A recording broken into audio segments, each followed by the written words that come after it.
Morning दोस्तों, आज फिर मैं आपके साथ एक नए टॉपिक, नए वॉल्यूम 4।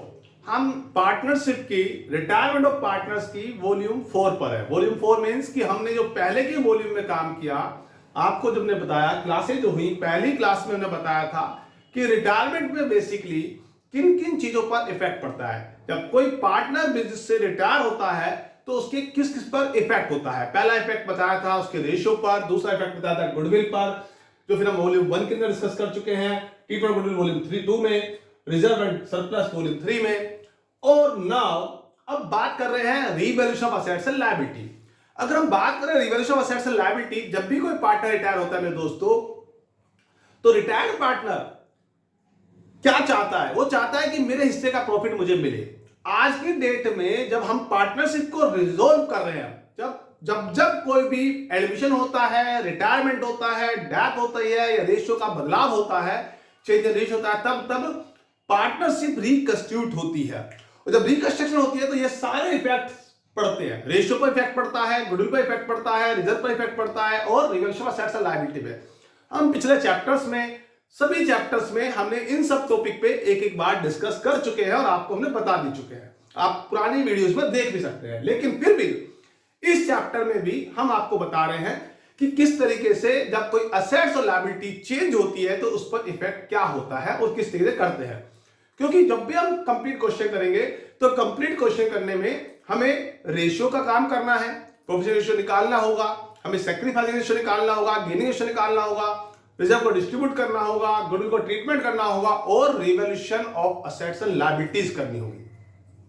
तो कैसे करते हैं दोस्त? Revaluation of assets and liability के लिए, revaluation of assets and liability आज वॉल्यूम 4 में हम डिस्कस कर रहे हैं आपके साथ। आपका सबसे पहला काम क्या है? Assets value increase. जब असेट्स की वैल्यू इंक्रीज होती है, इंक्रीज का मतलब पहले प्लांट की कीमत 5 लाख रुपए थी, अब प्लांट की कीमत 5 लाख से 6 लाख हो गई। यहां पर भी छोटा सा डिफरेंस देखने को है, टू और बाई का। यहां पे कई बार लिखा होता है टू और बाई का मतलब, कभी कभी वर्ड लिखा होता है टू और कभी कभी लिखा होता है वाई, मतलब प्लांट इंक्रीज टू 6 लाख। तो पहले प्लांट की कीमत 5 लाख थी, अब 6 लाख हो गई, तो मतलब 1 लाख से प्लांट इंक्रीज हो गया। तो एंट्री क्या होगी? Plant account debit. जिस पर्टिकुलर असेट्स की बात करेंगे उस असेट्स को डेबिट कर लेंगे टू रीवैल्यूएशन अकाउंट।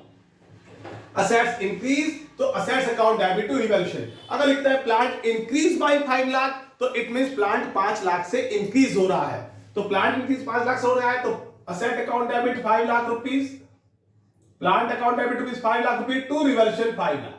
मतलब जितने रुपए से वैल्यू इंक्रीज हो रही है उस एंट्री को हम पुट कर लेंगे। नंबर 2, जब असेट्स की वैल्यू डिक्रीज होती है। डिक्रीज कैसे? आपकी लैंड बिल्डिंग की वैल्यू रिड्यूस हो गई 10%। पहले लैंड बिल्डिंग 6 लाख की थी, अब 10% रिड्यूस हो गई, 60 लाख रिड्यूस हो गई, तो revaluation account debit to assets. When assets value decrease तो revaluation account debit to assets.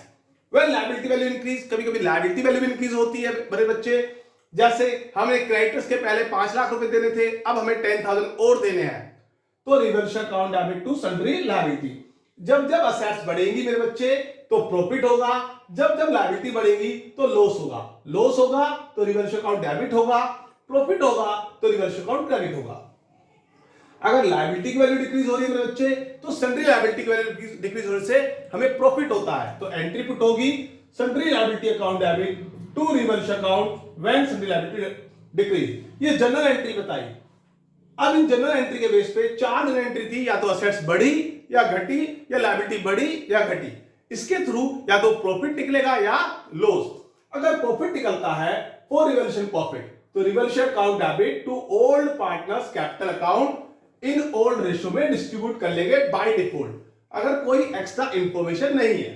Revaluation account debit to old partner capital account in old ratio. अगर लॉस निकलता है तो old partner capital account debit to revaluation account in old ratio. ये दो बात आ गई general entry की। अब कैसे बनता है रिवैल्यूएशन अकाउंट? रिवैल्यूएशन अकाउंट बनाने के लिए मेरे बच्चे सबसे पहले आपको लेजर फॉर्मेट बनाया, पर्टिकुलर्स अमाउंट। जो असेट्स की वैल्यू जब इंक्रीज होती है तो इस साइड लिखते हैं, क्रेडिट साइड, क्योंकि लिखा था आपने assets account debit to revaluation, credit side लिखा बाय सन्ड्री असेट्स। जितने रुपए से वैल्यू इंक्रीज हुई है जो वास्तविकता में वैल्यू इंक्रीज हुई है उस वैल्यू को लिखेंगे। कैसे सर? जैसे मान लो पहले बुक वैल्यू प्लांट की 5 लाख थी, अब 6 लाख रुपए हो गई, 1 लाख की बढ़ोतरी हुई है, तो सिर्फ 1 लाख रुपए लिखेंगे बाई प्लांट।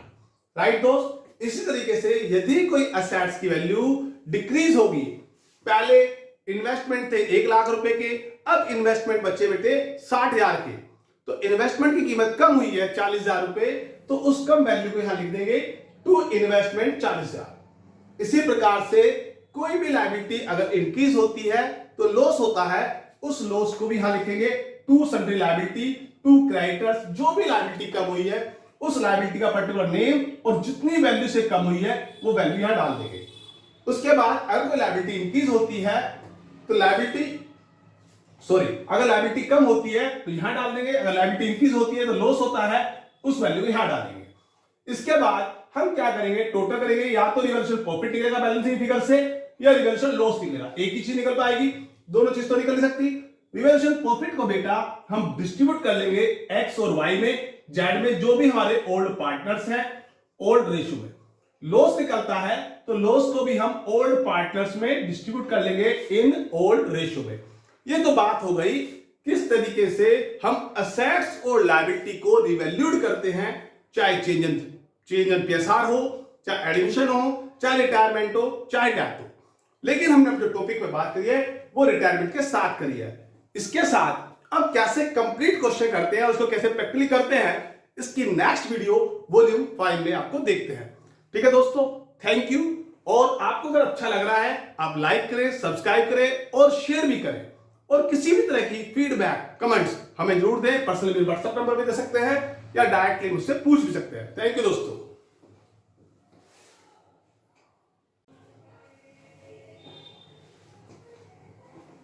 गुड मॉर्निंग दोस्तों, आज फिर मैं आपके साथ एक नए टॉपिक, नए वॉल्यूम 4, हम पार्टनरशिप की, रिटायरमेंट ऑफ पार्टनर्स की वॉल्यूम 4 पर है। वॉल्यूम 4 मींस कि हमने जो पहले के वॉल्यूम में काम किया, आपको जब ने बताया, क्लासेज जो हुई, पहली क्लास में हमने बताया था कि रिटायरमेंट में बेसिकली किन किन चीजों पर इफेक्ट पड़ता है। जब कोई पार्टनर बिजनेस से रिटायर होता है तो उसके किस किस पर इफेक्ट होता है। पहला इफेक्ट बताया था उसके रेशियो पर, दूसरा इफेक्ट बताया था गुडविल पर, जो फिर हम वॉल्यूम 1 के अंदर डिस्कस कर चुके हैं, ट्रीटमेंट गुडविल वॉल्यूम 2 में, रिजर्व एंड सरप्लस वॉल्यूम 3 में। और नाउ अब बात कर रहे हैं revaluation of assets and liability. अगर हम बात करें revaluation of assets and liability, जब भी कोई पार्टनर रिटायर होता है मेरे दोस्तों, तो रिटायर्ड पार्टनर क्या चाहता है? वो चाहता है कि मेरे हिस्से का प्रॉफिट मुझे मिले। आज की डेट में जब हम पार्टनरशिप को रिजोल्व कर रहे हैं, जब कोई भी एडमिशन होता है, रिटायरमेंट होता है, डेथ होती है या रेशियो का बदलाव होता है, चेंज इन रेशियो होता है, तब पार्टनरशिप रिकंस्टिट्यूट होती है। और जब रिकंस्ट्रक्शन होती है तो ये सारे इफेक्ट पड़ते हैं। रेशियो पर इफेक्ट पड़ता है, गुडविल पर इफेक्ट पड़ता है, रिजर्व पर इफेक्ट पड़ता है और revaluation of assets and liability पे। हम पिछले चैप्टर्स में, सभी चैप्टर्स में हमने इन सब टॉपिक पे एक एक बार डिस्कस कर चुके हैं और आपको हमने बता भी चुके हैं। आप पुरानी वीडियोस में देख भी सकते हैं। लेकिन फिर भी इस चैप्टर में भी हम आपको बता रहे हैं कि किस तरीके से जब कोई असेट्स और लायबिलिटी चेंज होती है तो उस पर इफेक्ट क्या होता है और किस तरीके से करते हैं। क्योंकि जब भी हम कंप्लीट क्वेश्चन करेंगे तो कंप्लीट क्वेश्चन करने में हमें रेशियो का काम करना है, प्रोफिट रेशियो निकालना होगा, हमें सैक्रिफाइसिंग रेशियो निकालना होगा, गेनिंग रेशियो निकालना होगा, रिजर्व को डिस्ट्रीब्यूट करना होगा, गुडविल को ट्रीटमेंट करना होगा और revaluation of assets and liabilities करनी होगी। तो कैसे करते हैं दोस्त? Revaluation of assets and liability के लिए revaluation of assets and liability आज वॉल्यूम 4 में हम डिस्कस कर रहे हैं आपके साथ। आपका सबसे पहला काम क्या है? Assets value increase. जब असेट्स की वैल्यू इंक्रीज होती है, इंक्रीज का मतलब पहले प्लांट की कीमत 5 लाख रुपए थी, अब प्लांट की कीमत 5 लाख से 6 लाख हो गई। यहां पर भी छोटा सा डिफरेंस देखने को है, टू और बाई का। यहां पे कई बार लिखा होता है टू और बाई का मतलब, कभी कभी वर्ड लिखा होता है टू और कभी कभी लिखा होता है वाई, मतलब प्लांट इंक्रीज टू 6 लाख। तो पहले प्लांट की कीमत 5 लाख थी, अब 6 लाख हो गई, तो मतलब 1 लाख से प्लांट इंक्रीज हो गया। तो एंट्री क्या होगी? Plant account debit. जिस पर्टिकुलर असेट्स की बात करेंगे उस असेट्स को डेबिट कर लेंगे to revaluation account. Assets increase तो assets account debit to revaluation. अगर लिखता है प्लांट इंक्रीज बाय 5 लाख तो इट मींस प्लांट 5 लाख से इंक्रीज हो रहा है। तो प्लांट इंक्रीज 5 लाख से हो रहा है, तो asset account debit 5 lakh rupees, plant account debit rupees 5 lakh rupees to revaluation 5 lakh. मतलब जितने रुपए से वैल्यू इंक्रीज हो रही है उस एंट्री को हम पुट कर लेंगे। नंबर 2, जब असेट्स की वैल्यू डिक्रीज होती है, डिक्रीज कैसे? आपकी लैंड बिल्डिंग की वैल्यू रिड्यूस हो गई 10%, पहले लैंड बिल्डिंग 6 लाख की थी, अब 10% रिड्यूस हो गई, 60 लाख रिड्यूस हो गई, तो revaluation account debit to assets. When assets value decrease तो revaluation account debit to assets. When liability value increase, कभी कभी लायबिलिटी वैल्यू भी इंक्रीज होती है बड़े बच्चे, जैसे हमने क्रेडिटर्स के पहले 5 लाख रुपए देने थे, अब हमें 10,000 और देने हैं, तो revaluation account debit to sundry liability. जब जब असेट्स बढ़ेंगी मेरे बच्चे तो प्रॉफिट होगा, जब जब लायबिलिटी बढ़ेगी तो लॉस होगा, लॉस होगा तो रिवल्यूशन अकाउंट डेबिट होगा, प्रॉफिट होगा तो रिवल्यूशन अकाउंट क्रेडिट होगा। अगर लायबिलिटी की वैल्यू डिक्रीज हो रही है मेरे बच्चे तो सन्ड्री लायबिलिटी की वैल्यू डिक्रीज होने से हमें प्रॉफिट होता है, तो एंट्री पुट होगी sundry liability account debit to revaluation account when sundry liability decrease. ये जनरल एंट्री बताई। अब इन जनरल एंट्री के बेस पे 4 जनरल एंट्री थी, या तो असेट्स बढ़ी या घटी, या लायबिलिटी बढ़ी या घटी। इसके थ्रू या तो प्रॉफिट निकलेगा या लॉस। अगर प्रॉफिट निकलता है फॉर रिवल्यूशन प्रॉफिट, तो revaluation account debit to old partners capital account in old ratio में डिस्ट्रीब्यूट कर लेंगे बाय डिफॉल्ट, अगर कोई एक्स्ट्रा इंफॉर्मेशन नहीं है। Revaluation account debit to old partner capital account in old ratio. अगर लॉस निकलता है तो old partner capital account debit to revaluation account in old ratio. ये तो बात आ गई जनरल एंट्री की। अब कैसे बनता है रिवैल्यूएशन अकाउंट? रिवैल्यूएशन अकाउंट बनाने के लिए मेरे बच्चे सबसे पहले आपको लेजर फॉर्मेट बनाया, पर्टिकुलर्स अमाउंट। जो असेट्स की वैल्यू जब इंक्रीज होती है तो इस साइड लिखते हैं, क्रेडिट साइड, क्योंकि लिखा था आपने assets account debit to revaluation credit side लिखा बाय सन्ड्री असेट्स। जितने रुपए से वैल्यू इंक्रीज हुई है, जो वास्तविकता में वैल्यू इंक्रीज हुई है, उस वैल्यू को लिखेंगे। कैसे सर? जैसे मान लो पहले बुक वैल्यू प्लांट की 5 लाख थी, अब 6 लाख रुपए हो गई, 1 लाख की बढ़ोतरी हुई है, तो सिर्फ 1 लाख रुपए लिखेंगे बाय प्लांट।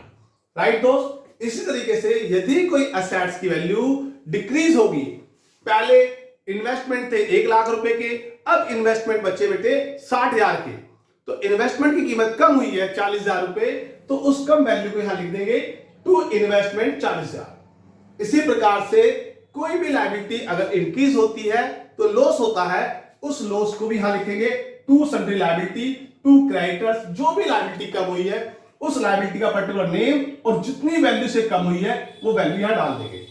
उसके बाद अगर कोई लायबिलिटी इंक्रीज होती है तो अगर लायबिलिटी कम होती है तो यहां डाल देंगे, अगर लायबिलिटी इंक्रीज होती है तो लॉस होता है, उस वैल्यू को यहां डालेंगे। इसके बाद हम क्या करेंगे? टोटल करेंगे, या तो रिवल्यूशन प्रॉफिट निकलेगा बैलेंसिंग फिगर से, या रिवल्यूशन लॉस निकलेगा। एक ही चीज निकल पाएगी, दोनों चीज तो निकल नहीं सकती। रिवल्यूशन प्रॉफिट को बेटा हम डिस्ट्रीब्यूट कर लेंगे एक्स और वाई में, जेड में, जो भी हमारे ओल्ड पार्टनर्स हैं ओल्ड रेशियो में। लॉस निकलता है तो लॉस को भी हम ओल्ड पार्टनर्स में डिस्ट्रीब्यूट कर लेंगे इन ओल्ड रेशियो में। ये तो बात हो गई किस तरीके से हम असेट्स और लायबिलिटी को रिवैल्यूड करते हैं, चाहे चेंज इन पीएसआर हो, चाहे एडमिशन हो, चाहे रिटायरमेंट हो, चाहे डेथ हो। लेकिन हमने अपने टॉपिक पे बात करी है वो रिटायरमेंट के साथ करी है। इसके साथ अब कैसे कंप्लीट क्वेश्चन करते हैं, उसको कैसे प्रैक्टिकली करते हैं, इसकी नेक्स्ट वीडियो वॉल्यूम 5 में आपको देखते हैं। ठीक है दोस्तों, थैंक यू। और आपको अगर अच्छा लग रहा है आप लाइक करें, सब्सक्राइब करें और शेयर भी करें। और किसी भी तरह की फीडबैक कमेंट्स हमें जरूर दें। पर्सनली व्हाट्सएप नंबर भी दे सकते हैं या डायरेक्टली मुझसे पूछ भी सकते हैं। थैंक यू दोस्तों।